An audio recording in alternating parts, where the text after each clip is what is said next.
엄숙하게 들어보았음직한 말씀입니다. 하나님은 사랑이시라가 오는 우리 교회 마치 트레이드마크처럼 맨 앞에 새겨진 말씀이기도 하고, 특별히 요한복음을 함께 나누면서 요한복음의 메인 주제이기도 한 하나님은 사랑이시라는 말씀입니다. 또한 반복해서 자꾸 등장하는 거하다, 하나님이 그의 안에 거하시고 그도 하나님 안에 거하느니라 라고 하는 이 거하다라고 하는 단어도 상당히 자주 반복되어 등장합니다. 특별히 요한복음에서 30회 이상 이 거하다라고 하는 단어가 등장을 하는데요. 말 그대로 거한다라고 하는 이 단어는 어떤 곳에 거주한다라고 하는 의미를 가진 단어입니다. 그러니까 우리가 이 땅 가운데 현실적으로는 거하며 삽니다. 살다라는 보다는 거주지를 의미하는 거기 때문에 우리 현주소 또는 거주지가 이 세상에 맞습니다. 그런데 요한은 이 땅에 우리가 거하는 거주지가 아니라 하나님 안에라고 하는 하나님의 나라에 거주한다라는 사실을 지금 밝히고 또 강조합니다. 우리가 이 땅에 살고 있고 현 주소가 이 땅으로 되어 있긴 하지만 사실은 장차 우리가 영원히 거하게 될 거주지는 하나님의 나라입니다. 예수님을 믿음으로 사실 우리의 주소가 이전이 됩니다. 하나님의 나라에 그냥 이론적으로 그런 겁니다. 정말 하나님의 나라에 주민등록이 되어 있거나 하나님의 나라에 내 이름이 새겨져 있어서 출력해서 볼 수 있는 그런 건 아니지만, 이 땅의 개념으로 살펴보자면 이 땅에 내가 살아있는 동안은 내 주소가 내가 지금 거하고 있는 주소가 되지만, 실제로는 더 정확하게는 예수 그리스도를 믿으면 우리의 주소는 이 땅이 아닌 하나님의 나라에 주소가 놓여지게 되고 또 우리가 거기에 살게 될 것을 요한은 거한다라고 하는 단어를 통해서 강조합니다. 그렇게 될 수 있는 이유를 요한은 강조하고자 하는데요.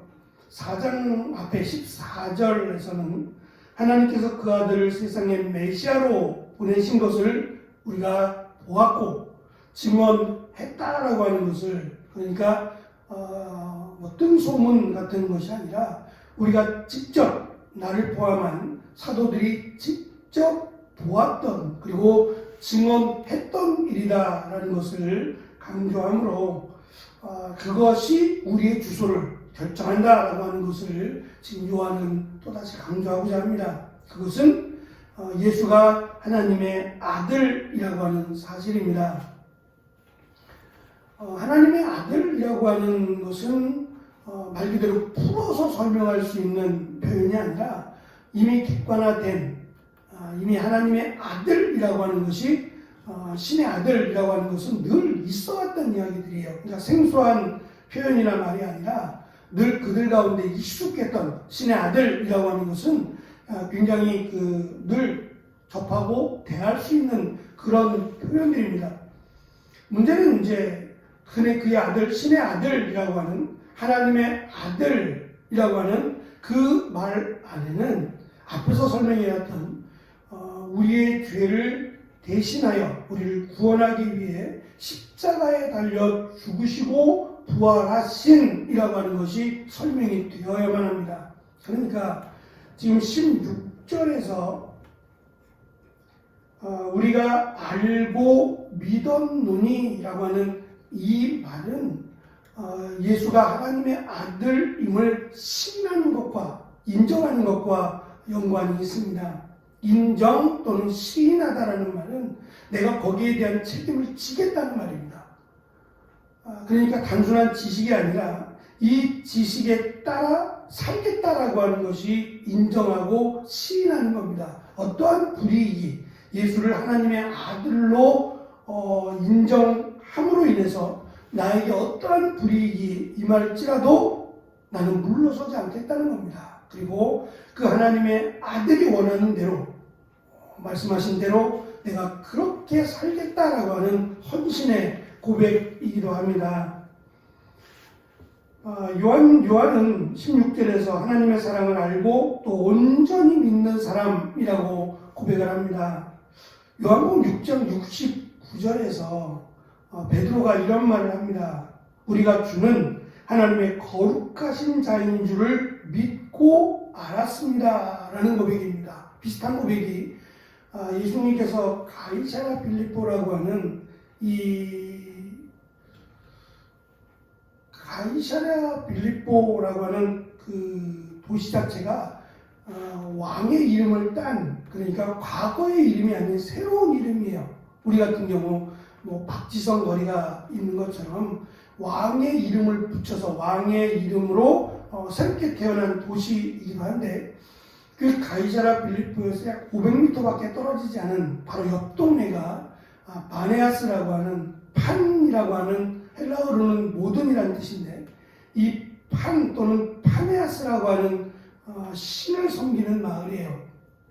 그 마을을 예수님이 지나가시면서 곳곳에 이제 그 판신에 대한, 얼굴은 사람이고 몸은 염소로 되어 있는 그 신상들을 새겨놨어요.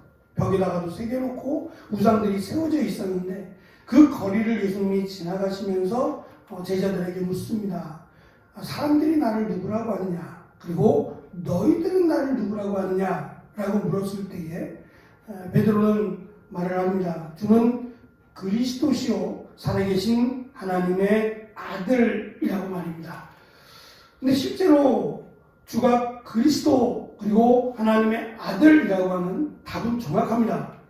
근데 그 그리스도 메시아 구원자이고 하나님의 아들, 문제는 자기가 생각하는 하나님의 아들 또 그리스도라고 하는 데 문제가 있어요. 그래서 예수님이 십자가에 달려 죽으실 것을 마태복음 3번에 걸쳐서 말씀하실 때 한 번도 아멘하지 않습니다.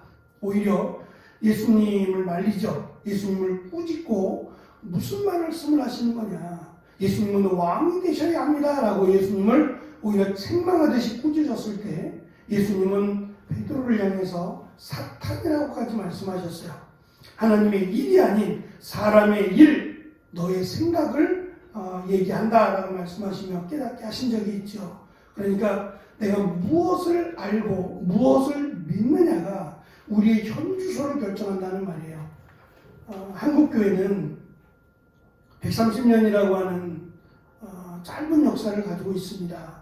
뭐 더 짧은 역사를 가지고 있는 나라도 있지만, 문제는 이 짧은 역사 가운데 참 어려움이 많았어요. 한국 교회가 한국에 뿌리를 내리면서 그 당시 한국 복음이 전해지고 그 복음으로 교회들이 세워졌던 시대는 참 파란만장하고 한국 역사 가운데 가장 힘들고 어려웠던 시간들을 보내왔어요. 이제 그러면서 자연스럽게 하나님의 사랑 또 하나님의 은혜라고 하는 것은 잘되고 복받는 것이라고 하는 것들이 이제 요구되기 시작했어요. 마치 그것이 하나님의 사랑이고 그것이 하나님의 은혜인 것처럼 말입니다. 그래서 교회가 이 고난 때문에 급속도로 오히려 믿음이 성장하고 교인들의 숫자가 늘어났어요. 문제는 여전히 이 고통, 고난 가운데 믿음을 지켰던 그 믿음이 아니라 잘되고 이제는 더 이상 고통이 없는 믿음을 간구하기 시작했어요. 마치 그것이 하나님의 사랑이고 그것이 하나님의 축복인 것처럼 말입니다. 그러니까 예수님을 믿으면 복 받는다, 당연히 맞죠. 근데 그 복은 원칙적으로는 예수님이 이 땅에 오신 목적과 무관하지 않아요. 예수님이 이 땅에 오신 목적은 병자를 고치고 또 가난한 자들을 위해서 오신 것이 맞아요. 그것이 메시아에 대한 희망이었기 때문이죠. 그러나 예수님은 병자를 고치시는 게 이 땅에 오신 목적이 아닙니다. 우리의 죄를 대신하여 십자가에 달려 죽으시고 부활하심이 목적이에요. 그것이 사람의 하나님의 아들로 오신, 인간으로 오신 이유이죠. 그러니까 그것만 한 예수님을 믿으면 복받고 잘된다라고 믿으면 구원이 없을 수 있어요. 지금 요한이 강조하는 내가 안다, 내가 믿는다라고 말하는 이 하나님의 아들 또 메시아라고 하는 의미는 예수님이 하나님의 아들부터 시작되는 성육신하여 이 땅에 오심과 우리의 죄를 대신하여 십자가에 달려 죽으시고 부활하심을 믿는 것, 그리고 그에 합당한 요한은 이 부분 속에서 특별히 그 믿음과 그리고 도덕적인 삶과 사랑을 실천할 것을 강조하고 있는데요. 그러니까 이것이 선행될 때, 예수님이 누구신지를 내가 믿을 때, 하나님의 사랑이 무엇인지를 내가 알 때에 이러한 행동들이 자연스럽게 이어지고 나와야 된다는 겁니다. 그래야 그것이 우리의 거주지가 이 땅이 아닌 하나님의 나라가 되겠죠. 단순히 이 땅에서 복받고 잘 되면 하나님의 나라를 소망하겠냐는 말이에요.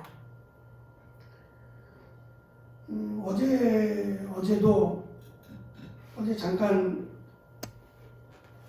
그 목사님들을 좀 만날 일이 있어서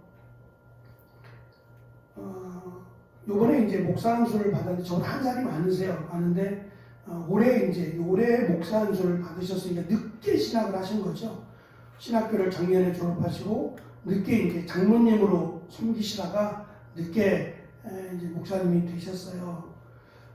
근데 교회가 좀 어려움이 있어서 사모님이 그 사회복지 쪽에 일을 하시면서 센터장을 하시고 또 목사님이 이제 같이 도와서 복지사에 일을 하세요. 꽤 오랜 시간 동안 이 일을 하신 것 같아요.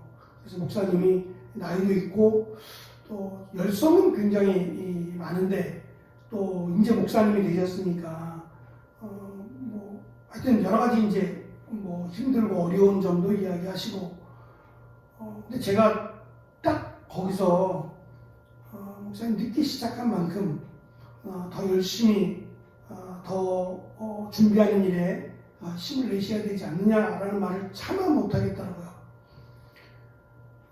제가 알기로는 사모님이 센터장을 하시면 그것만으로도 또 교회가 한 30여 명 된다고 하니까 생활하시기에는 어려움이 별로 크게 없지 않을까? 나이도 저보다 한 살 많으니까 아이들도 다 성장했을 것 같고요.